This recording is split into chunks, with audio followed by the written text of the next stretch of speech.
Hello friends, मैं हूं शुभम शुक्ला और आप सबका स्वागत करता हूं हमारे YouTube channel Shubham GS online classes में।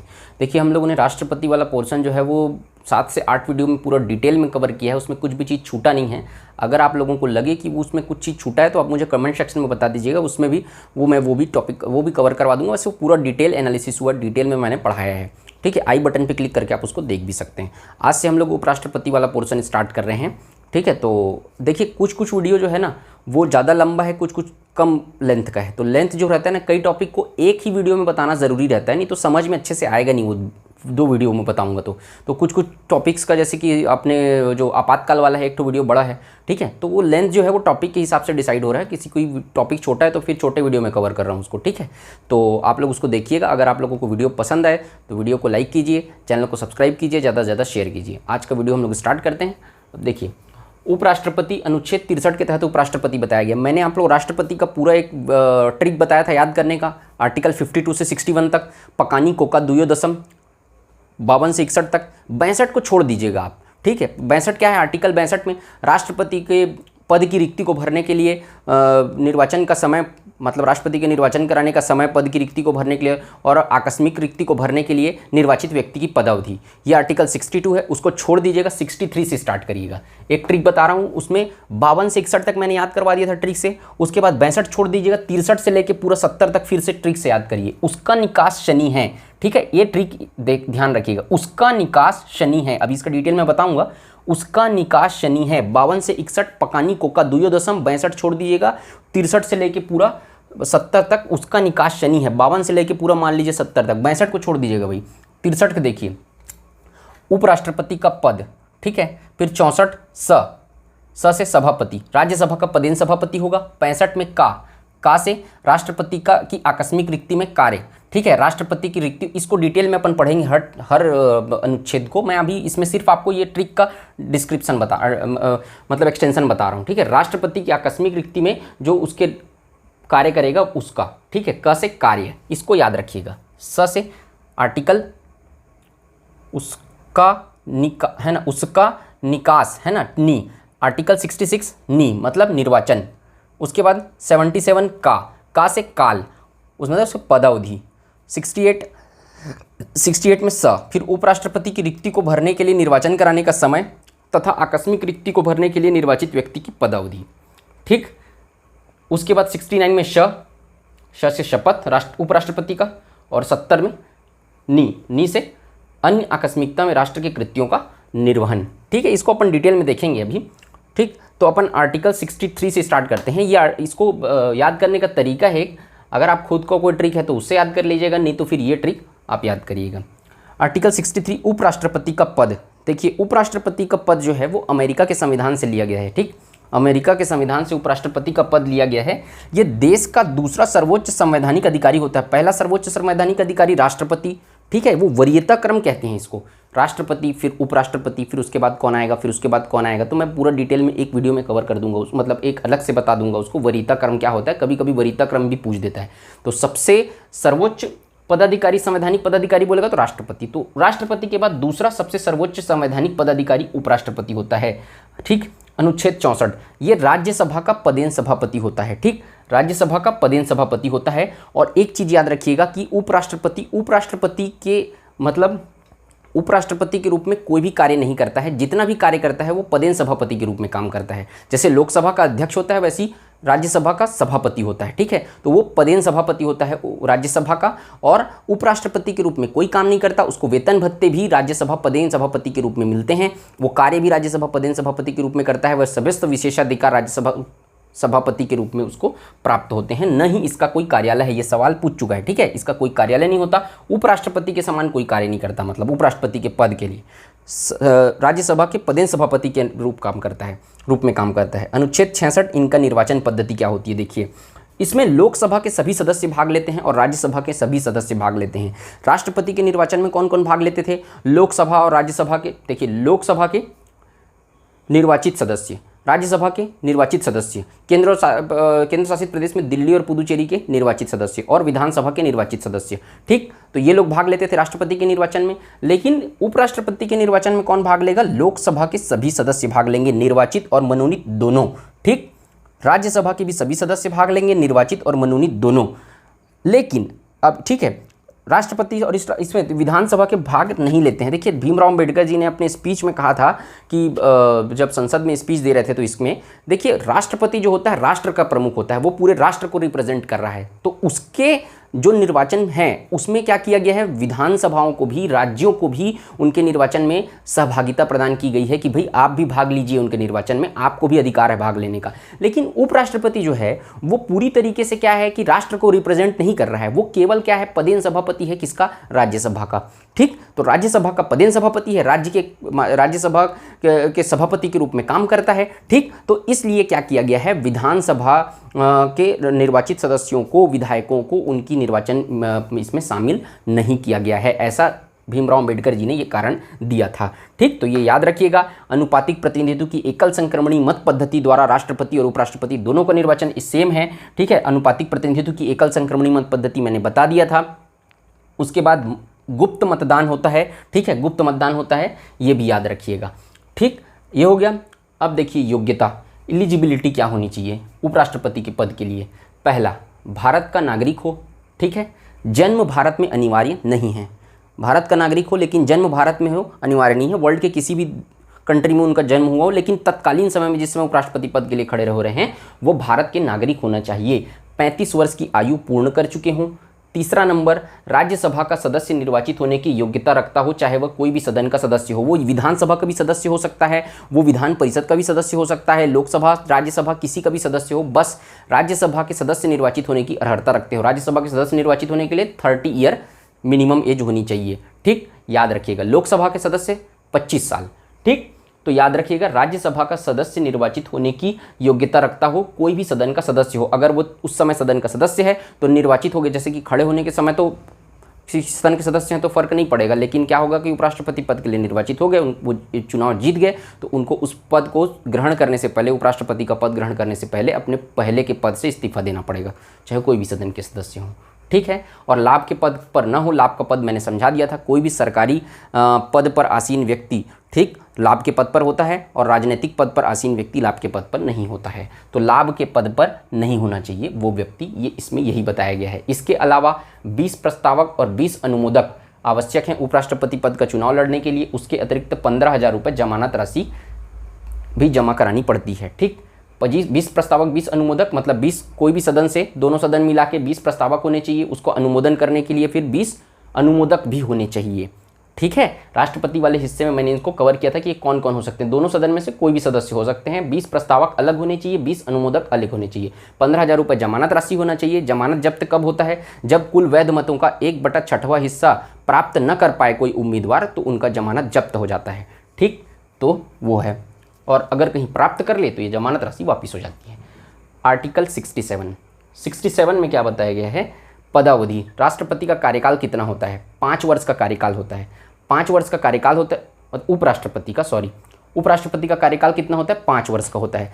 5 वर्ष से पहले भी पद रिक्त किस किस कंडीशन में हो सकता है, एक तो पदावधि पूर्ण होने पर, 5 वर्ष अगर पूर्ण हो गया तब पद रिक्त हो जाएगा।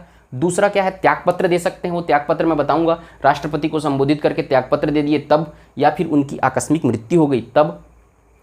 और ठीक है, इन 3 कंडीशन में क्या होता है, 5 वर्ष से पहले भी त्यागपत्र दे सकते हैं, तो मृत्यु हो गई तब उनका पद रिक्त हो जाता है। ठीक, अब इसमें संविधान में ये भी लिखा गया है कि शीघ्र अतिशीघ्र चुनाव करवाना पड़ेगा। देखिए, उपराष्ट्रपति का पद, अगर इनमें से किसी कारणवश उपराष्ट्रपति का पद रिक्त होता है तो शीघ्र अतिशीघ्र चुनाव करवाना पड़ेगा। उसमें कोई दिन निर्धारित नहीं है इतने मंथ के अंतर्गत। जैसे कि राष्ट्रपति का जो पद अगर रिक्त हुआ तो 6 माह के भीतर चुनाव करवाना अनिवार्य होता है। राष्ट्रपति का पद कभी खाली नहीं होता, 6 माह के भीतर उसमें ड्यूरेशन दिया गया है, उस भीतर चुनाव करवाना अनिवार्य होता है राष्ट्रपति के लिए। लेकिन उपराष्ट्रपति के लिए ऐसी कोई बात नहीं बोली गई है, सिर्फ ये बोला गया है शीघ्र अतिशीघ्र चुनाव करवाना आवश्यक है। कितना दिन उसको डिफाइन नहीं किया गया है। ठीक है, और उसके बाद इस तरीके का चुनाव होने के बाद जो नए राष्ट्रपति उपराष्ट्रपति आएंगे वो 5 वर्ष की कार्यावधि पूरा करेंगे, पूरा 5 साल के टेन्योर के लिए नए उपराष्ट्रपति आएंगे। ठीक है, अब देखिए पद से हटाने की प्रक्रिया क्या होती है। पद से हटाने की प्रक्रिया मैंने बताया था लगभग जो है वो राष्ट्रपति के समान ही होती है, इसको महाभियोग नहीं कहा जाता। ठीक है, केवल राष्ट्रपति के लिए महाभियोग शब्द का प्रयोग किया जाता है, उपराष्ट्रपति के लिए महाभियोग शब्द का प्रयोग नहीं किया जाता। पद से हटाना पद से हटाना शब्द का प्रयोग किया जाता है। अब उसका प्रक्रिया क्या है, राज्यसभा के तत्कालीन समस्त सदस्यों के बहुमत, यहाँ पर देखिए क्या बोल रहा है, तत्कालीन बहुमत। मैंने 3 प्रकार के बहुमत बताए थे आपको, साधारण बहुमत, पूर्ण बहुमत, तत्कालीन बहुमत। साधारण बहुमत का मतलब, और चौथे प्रकार का बहुमत विशेष बहुमत। साधारण बहुमत का मतलब क्या होता है, 50% + 1, जितने भी उपस्थित सदस्य हैं उनका 50% + 1। पूर्ण बहुमत क्या होता है, जितने भी सदस्य हैं, 545 सदस्य हैं अगर लोकसभा में, तो 545 का 50% + 1, ये होता है पूर्ण बहुमत। और तत्कालीन बहुमत, तत्कालीन बहुमत का मतलब क्या होता है, तत्कालीन बहुमत का मतलब मान लो जाए 545 सदस्यों में से कुछ निर्वाचन क्षेत्रों में चुनाव नहीं हुआ है, मान लो जाए 4 निर्वाचन क्षेत्रों में चुनाव नहीं हुआ है, तो 541 सदस्यों का चुनाव हुआ है, उन लोग इलेक्टेड होकर आए हैं। अब 541 सदस्य का 50% + 1, वो होगा क्या, तत्कालीन बहुमत। तो यही बोला गया है इनके में, राज्यसभा के तत्कालीन समस्त सदस्यों के बहुमत, ठीक है, तत्कालीन मतलब जितने उसमें चुनाव नहीं हुआ, जितनी सीटों पर, उतने को छोड़कर जितनी बाकी सीटें हैं उनका 50% + 1। साधारण बहुमत लगभग साधारण बहुमत ही है ये, 50% + 1 है मतलब साधारण बहुमत, जिसे तत्कालीन समस्त सदस्यों के बहुमत, ठीक है, तत्कालीन समस्त सदस्य, वही 4 सदस्यों को छोड़कर जितने सदस्यों का निर्वाचन नहीं हुआ उनको समस्त छोड़कर साधारण बहुमत, जिसे, ये याद रखिएगा ना, साधारण बहुमत, तत्कालीन बहुमत नहीं, तत्कालीन समस्त सदस्यों के बहुमत से, जिसे साधारण बहुमत कहते हैं, जिसे लोकसभा में केवल अनुमोदन करवाना आवश्यक होता है। देखिए ये जो उपराष्ट्रपति का, देखिए राष्ट्रपति के पद के लिए जो महाभियोग प्रक्रिया होती है, राष्ट्रपति को पद से हटाने के लिए जो महाभियोग प्रक्रिया होती है, उसे किसी भी सदन में चालू किया जा सकता है, चाहे वो लोकसभा हो चाहे वो राज्यसभा हो। लेकिन उपराष्ट्रपति को पद से हटाने के लिए जो प्रक्रिया है वो केवल और केवल उपराष्ट्रपति का पद से हटाने के लिए राज्यसभा में ही शुरुआत की जा सकती है, लोकसभा में उसका शुरुआत नहीं किया जा सकता, क्योंकि उपराष्ट्रपति जो होता है वो राज्यसभा का पदेन सभापति होता है, इसलिए केवल राज्यसभा में ही उसे पद से हटाने की प्रक्रिया चालू हो सकती है। और अगर साधारण बहुमत से वो राज्यसभा में पारित हो गया तो उसको लोकसभा में केवल अनुमोदन करवाना आवश्यक होता है, अनुमोदित करवाना, उसको पारित नहीं करवाना है, केवल अनुमोदित करवाना है साधारण बहुमत से, ठीक है, मतलब परमिशन चाहिए एक तरीके का लोकसभा का केवल, और लोकसभा में उसको पारित नहीं करवाना पड़ता, केवल राज्यसभा में पारित करवाना जरूरी है। इसके अलावा एक चीज़ समझिए कि 14 दिन की पूर्व सहमति, अगर किसी को पद से हटाने की प्रक्रिया किसी उपराष्ट्रपति के लिए लाई जा रही है तो 14 दिन की उनको पूर्व सहमति आवश्यक है, पूर्व उनको सूचना आवश्यक है, मतलब 14 दिन के पूर्व उनको सूचना देनी पड़ेगी। इसके अलावा हटाने का कोई आधार नहीं है, ठीक है, राष्ट्रपति को हटाने का आधार क्या था, संविधान का उल्लंघन, लेकिन उपराष्ट्रपति को पद से हटाने के लिए संविधान में कोई भी आधार नहीं है, उनको कोई बताया नहीं है कि इस पर्टिकुलर कारण से उनको हटाया जाएगा करके, ठीक है। अब एक चीज़ और देखिए, सर्वप्रथम राज्यसभा में ही लाया जा सकता है, ये मैंने आपको बता दिया है। शपथ, राष्ट्रपति शपथ किसके सामने लेंगे, जो क्या बोलते हैं उपराष्ट्रपति है, ठीक है ना, उपराष्ट्रपति, आर्टिकल 69 शपथ किनके सामने लेंगे, राष्ट्रपति के सामने लेंगे, राष्ट्रपति या उनके द्वारा नियुक्त किसी व्यक्ति के समक्ष उपराष्ट्रपति जी शपथ लेते हैं, ठीक। शक्तियां और कार्य, उपराष्ट्रपति जी की क्या क्या शक्तियां होती हैं, तो पहली शक्ति है राज्यसभा का पदेन सभापति होते हैं, लोकसभा अध्यक्ष के समान, ठीक है, लोकसभा में जैसे लोकसभा अध्यक्ष होते हैं वैसे ही राज्यसभा में क्या बोलते हैं उपराष्ट्रपति होते हैं, राज्यसभा सभापति के तरीके से, ठीक है। दूसरा क्या, राष्ट्रपति का पद रिक्त हो तो कार्यवाहक राष्ट्रपति के रूप में काम करते हैं, राष्ट्रपति का अगर पद रिक्त हो गया है तो उपराष्ट्रपति, देखिए राष्ट्रपति का पद अगर रिक्त हो गया है तो 6 माह के भीतर चुनाव होगा उनका, लेकिन उस 6 माह के दौरान उपराष्ट्रपति राष्ट्रपति के कार्यों का निर्वहन करते हैं, जिसे कार्यवाहक राष्ट्रपति कहा जाता है। और उसके बाद अगर वो भी उपलब्ध नहीं है, किसी कारणों से उनका भी पद रिक्त हो गया, उपराष्ट्रपति जब कार्यवाहक राष्ट्रपति के रूप में काम कर रहे हैं तो सुप्रीम कोर्ट के चीफ जस्टिस वो काम करेंगे। एम हिदायतुल्ला किए भी थे, एक बार मैंने आपको पिछली वीडियो में बताया था। तो राष्ट्रपति का पद अगर रिक्त हो तो कार्यवाहक राष्ट्रपति के रूप में अधिकतम कितने समय तक काम कर सकते हैं, तो केवल 6 माह तक ही काम कर सकते हैं। अन्य आकस्मिकता में भी उपराष्ट्रपति जो है वो राष्ट्रपति पद का निर्वहन कितने समय तक कर सकते हैं, तो केवल 6 माह तक ही कर सकते हैं, क्योंकि 6 माह के भीतर राष्ट्रपति का चुनाव करवाना अनिवार्य होता है। राष्ट्रपति का पद कभी खाली नहीं होता, इसके अलावा उपराष्ट्रपति का पद भी कभी खाली नहीं होता। उपराष्ट्रपति भी तब तक अपने पद पर बने रहते हैं जब तक उनका चुनाव नहीं हो जाता है, ठीक। तो ये ध्यान रखिएगा, राष्ट्रपति का पद रिक्त हो तो कार्यवाहक राष्ट्रपति के रूप में काम करेंगे, अधिकतम 6 माह तक काम कर सकते हैं, किसी एक पद पर ही रहेगा, ठीक है।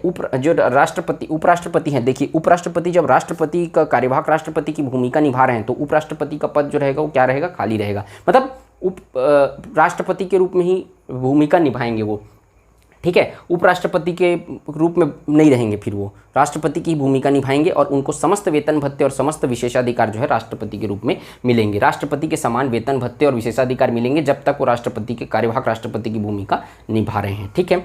राज्यसभा का सदस्य नहीं, ठीक है, राज्यसभा के सदस्य नहीं होते। देखिए मैंने क्या बताया, उपराष्ट्रपति जो है राज्यसभा के सदस्य नहीं होते हैं। ठीक है, राज्यसभा के सदस्य नहीं होते हैं, वो मतलब सदस्य केवल सभापति होते हैं, पदेन सभापति होते हैं, राज्यसभा के सदस्य नहीं होते। और जब भी कोई विधेयक जो है वो राज्यसभा में आएगा, लोकसभा से पारित होकर या राज्यसभा में ही लाया गया है अगर तो कोई भी विधेयक को पारित होने के लिए क्या चाहिए, वहाँ बहुमत चाहिए। तो वहाँ केवल निर्वाचित सदस्य ही भाग लेते हैं। ठीक, तो जो निर्वाचित सदस्य हैं वो भाग लेंगे। ठीक, लेकिन चूंकि उपराष्ट्रपति जो हैं, ठीक, उपराष्ट्रपति जो है वहाँ के सदन के सदस्य नहीं है, इसलिए उनको मतदान का अधिकार नहीं होता है, वहाँ वो मतदान नहीं करेंगे, केवल निर्णायक मत दे सकते हैं। कि देखिए निर्णायक मत मतलब क्या होता है कि जैसे कि कोई 50-50% हो गया, 50% उस विधेयक के पक्ष में लोग हैं, 50% सांसद अगर उस विधेयक के विपक्ष में हैं, तो फिर इस समय क्या हो जाएगा, 50-50 हो जाएगा। तो एक निर्णायक मत उपराष्ट्रपति जी जो हैं वो दे सकते हैं। ठीक, और बाकी कंडीशन में वोट नहीं देंगे क्योंकि वो वहाँ के सदस्य नहीं हैं, सदन के सदस्य। ठीक, अब देखिए त्यागपत्र जो है राष्ट्रपति को, त्यागपत्र जो है वो राष्ट्रपति को सौंपते हैं। उपराष्ट्रपति जी त्यागपत्र किसको सौंपते हैं, राष्ट्रपति को सौंपते हैं। ठीक, ये हो गया, ये आपका उपराष्ट्रपति वाला पोर्शन खत्म हो गया है। उपराष्ट्रपति क्या होते हैं, राज्यसभा के पदेन सभापति होते हैं। तो उपसभापति भी वहाँ होते हैं। ठीक है, उपसभापति भी वहाँ होते हैं जहाँ उन्हीं सदस्यों के बीच से उपसभापति का चुनाव किया जाता है। ठीक, तो उपसभापति के बारे में कुछ थोड़े बहुत चीज़ हैं। जब उपराष्ट्रपति नहीं होते, पदेन सभापति जो हैं उपराष्ट्रपति नहीं होते हैं, लोकसभा सदस्य होते हैं वो, मतलब कि राष्ट्रपति कार्यवाहक राष्ट्रपति के रूप में जब काम करते हैं। उपराष्ट्रपति जी जब राष्ट्रपति की आकस्मिक रिक्तियों में कार्यवाहक राष्ट्रपति के रूप में काम करते हैं तो सदन को चलाने के लिए भी तो कोई चाहिए ना, तो उपसभापति जो है वो सभापति के रूप में काम करते हैं। ठीक, इसके अलावा उपसभापति का क्या काम रहता है, ठीक, एक तो वो काम करते हैं, इसके अलावा उपसभापति जी जो रहते हैं वो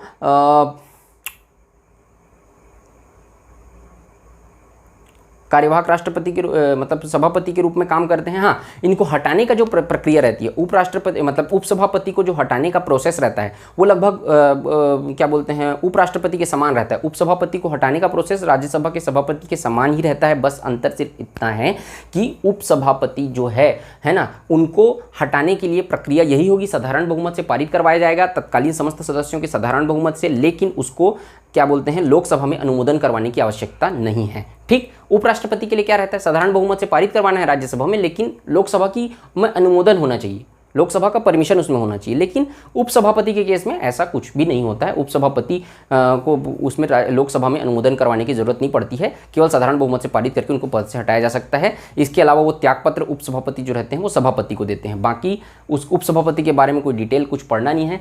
ठीक है, राज्यसभा सभापति यहाँ पर से जो है उपराष्ट्रपति पूरा कंप्लीट होता है। तो आज के वीडियो में हम लोगों ने उपराष्ट्रपति कंप्लीट कर लिया है। कल से वीडियो में अपन इसके और टॉपिक करेंगे। तो आई होप आप सबको ये वीडियो पसंद आया होगा। अगर वीडियो पसंद आए तो वीडियो को लाइक कीजिए, चैनल को सब्सक्राइब कीजिए, ज़्यादा से ज़्यादा शेयर कीजिए। आज के वीडियो में सिर्फ इतना ही, मिलते हैं नेक्स्ट वीडियो में। जय हिंद, वंदे मातरम।